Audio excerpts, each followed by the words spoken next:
अब જોઈ રહ્યા છો Spark Today News. Chhotaudepur Congress દ્વારા જિલ્લાના 3 ધારાસભ્યો સાંસદ અને પ્રભારી મંત્રીના બોર્ડ લગાવીને ડાયવર્ઝનની મુલાકાત લેવા માટે દેખાવો કરવામાં આવ્યો છે। છોટાઉદેપુર જિલ્લા કોંગ્રેસ દ્વારા આજરોજ પાવીજેતપુર ખાતે ધારાસભ્યો સાંસદ અને પ્રભારી મંત્રીના ફોટાવાળું બેનર લગાવી અને ડાયવર્ઝનની મુલાકાત લેવા માટે દેખાવો કરવામાં આવ્યો છે। 2 વખત ડાયવર્ઝન બન્યા, બંને તૂટી જતા સરકારની તિજોરીના ₹6.50 કરોડ જેટલી રકમ પાણીમાં જતી રહી છે। જિલ્લાના મેરિયા નદીનો પુલ, બોડેલી ઓરસંગ નદીનો પુલ, સંખેડા ઓરસંગ નદીનો પુલ ભારદારી વાહન માટે બંધ કરવામાં આવ્યો છે। પાવીજેતપુરમાં છોટાઉદેપુરના હાઈવે પરનું નાળું પણ બેસી ગયું છે, ત્યારે એક દેખાવ વિરુદ્ધના સ્વરૂપે કરવામાં આવ્યો છે। છોટાઉદેપુર જિલ્લામાં આ નેશનલ હાઈવે 56 ઉપરનો ડાયવર્ઝન બીજી વખત તૂટી ગયો, જે 4.5 કરોડ રૂપિયાનો હતો એ પહેલાં પણ તૂટી ગયો। ત્યાં નાળું બેસી ગયું અને અહીંયા વિદ્યાર્થીઓ પરેશાન છે, વેપારીઓ પરેશાન છે, ખેડૂતો પરેશાન છે, દરેક આવજા કરનારા બધા જ પરેશાન છે। પણ આ પ્રકારની સ્થિતિ થઈ તો પણ અહીંના સાંસદ જસુભાઈ અને ધારાસભ્યો આજ દિન સુધી આ ડાયવર્ઝન જોવા માટે આવ્યા નથી, નાળું તૂટી ત્યાં જોવા માટે આવ્યા નથી। એટલે અમે આજે આ બોર્ડ મારીને એમને અહીંયા આવવા માટે સ્વાગત કરીએ કે અહીં ખબર અંતર પૂછવા તો આવો, તમે ચોકીદાર છો આ જિલ્લાના, આ લોકસભા વિસ્તારના, વિધાનસભા વિસ્તારના, તો ચોકીદાર અહીંયા આવે અને પોતાની ચોકીદાર તરીકેની જે ફરજ છે એ અદા કરે, એટલા માટે અમે અહીંયા આજે આ દેખાવ કર્યો છે। અને આનાથી અમે આજે ધારાસભ્ય અને સાંસદ છે એમને કહેવા માંગીએ છીએ કે લોકો ખૂબ પરેશાન છે તમારી નિષ્ક્રિયતાના કારણે। એટલે તમે આવો ત્યાં તમે કોઈ સભામાં જઈને લોકોનો જે વાંક કાઢો છો કે લોકો વિડીયો બનાવીને મૂકે છે અને અહીં તમને તકલીફ થાય છે, નળ સે જલ બાકીની બધી યોજના તમારી ફેલ ગઈ છે, તો એ અમે એમને કહેવા માંગીએ છીએ અને એટલા માટે આ કાર્યક્રમ કર્યો। સૌ જાહેર જનતાના હિતમાં આ એક જેતપુર પાવીનું ગરનાળું જ્યારે બેસી ગયું છે, સિહોદનો ભારત નદી પરનો બ્રિજ 2 થી 2.5 વર્ષ પહેલાં એના તૂટીને ટુકડા થઈ ગયા, એના પછી 2 વાર જ્યારે ડાયવર્ઝન બનાવવામાં આવ્યા 7.5 કરોડના, બંનેના રૂપિયા પાણીમાં ધોવાઈ ગયા અને એ ડાયવર્ઝન આપ્યા પછી એ ડાયવર્ઝન તૂટી ગયું અને જેના બદલામાં જે ડાયવર્ઝન 30 કિલોમીટરનો ફેરવ આપ્યો છે ત્યાં 1 ફૂટના ખાડાઓ પડી ગયા છે।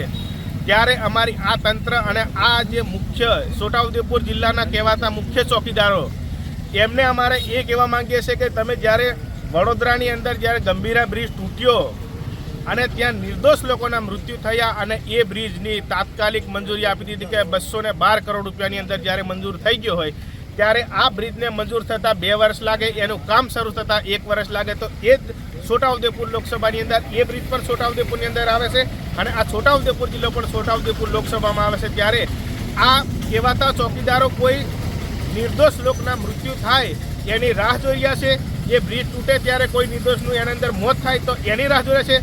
તમે તમામ બ્રિજનું સર્વે કરાવી તાત્કાલિક એનું ડિમોલેશન કરી અને નવા બ્રિજો તાત્કાલિક મંજૂરી મળવા જોઈએ।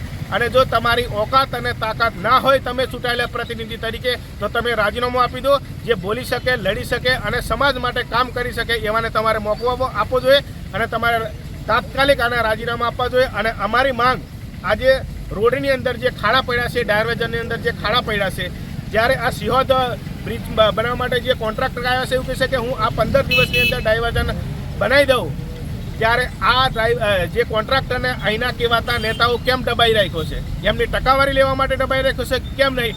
આ જ્યારે આ જેતપુરનું સામાન્ય એક ગરનાળું બેસી ગયું છે તો એની હાલત પણ તાત્કાલિક રિપેરિંગ થઈ જાય છે, પરંતુ આ નેતાઓ અને આ તંત્ર બિલકુલ નમાલું પેદા થયું છે, જેથી આ લોકોને હાલાકી વેઠવી પડશે। ત્યારે આ કામો તાત્કાલિક પૂરા થાય, તાત્કાલિક શરૂ કરે, તાત્કાલિક એનું સર્વે કરે અને આ જે લોકોની સમસ્યા છે એ દૂર થાય એવી અમારી લાગણી અને માંગણી છે। છોટાઉદેપુર જિલ્લો ચાલુ વર્ષે કોઈ જગ્યાએ કોઈ યુદ્ધ કરવા આવવાનો એ રીતે બધી જગ્યાએથી સંપર્ક વિહોણો થઈ ગયો છે। પ્રજા ત્રાહિમામ છે, વેપારીઓ ત્રાહિમામ છે, ખેડૂતો, વિદ્યાર્થીઓ તમામ ક્ષેત્રે નિષ્ફળ ગયેલી આ ભાજપની સરકાર, આ સરકારે આ જિલ્લાને એટલો બધો નજરકેદ કરી દીધો છે કે 2 વર્ષ આગળ આજે ભારત નદીનો પુલ તૂટી ગયો, ડાયવર્ઝન બનાવવામાં આવ્યું, ડાયવર્ઝન પણ પહેલા વર્ષ સાથે નાશ પામી ગયું।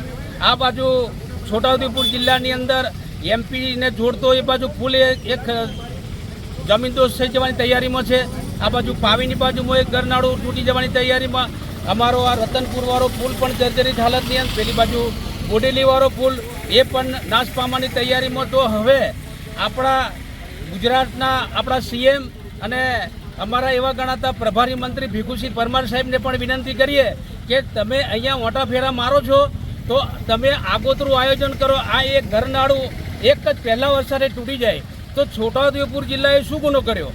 ભારત પાકિસ્તાનનું યુદ્ધ થવાનું હોય તો બધો નાળો કે બધું રસ્તા બંધ કરતી, એવી રીતે અમારો આ જે છોટાઉદેપુર જિલ્લો આટલા બધા લોકોએ ખૂબે મત આપ્યા છે, તો આટલો બધો અન્યાય આ પ્રજાને કેમ આટલું બધું સહન કરવાની આ કેમ તમે આટલા બધા હેરાન સરકારમાંથી કરો છો?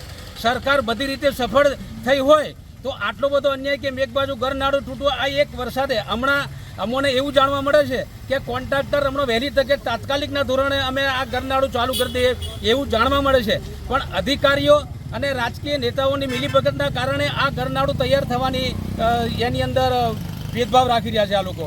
એટલે અમારે આ તકે બીજું કંઈ કહેવું નહીં. વહેલી તકે ઘરનાળું અમારો છોટાઉદેપુર જિલ્લો વડોદરાને જોડતો જિલ્લો છે. એ જિલ્લાનો સંપર્ક ફોર વ્હીલ વાહન, બસ, લક્ઝરી બસો, અહીંયાથી અમારે બરોડા જવું હોય તો જેતપુર પાવી આવીને બરોડાનો કોઈ રસ્તો. આ તો અમારા કોંગ્રેસ સરકારની અંદર અમારે આ માનનીય રેલવે રાજ્યપ્રધાન નારાયણભાઈ રાઠવા હતા તે વખતે યુપીએ સરકારની અંદર રેલ બનેલી, એનાથી આજે અમારે એક મુખ્ય આધાર છે છોટાઉદેપુરને વડોદરા જિલ્લાને જોડતો. એટલે આ તકે અમારે એક વિશેષ એક જ વસ્તુ કહેવી છે કે અમારો સંપર્ક વડોદરા જિલ્લામાં ચાલુ થાય, ઘરનાળું વહેલી તકે ચાલુ થાય, ભાગેલા તૂટેલા ઘરનાળા વહેલી તકે રિપેરિંગ કરી અને પ્રજાને ન્યાય મળે એવું કામ સરકાર કરે એવી વિનંતી છે.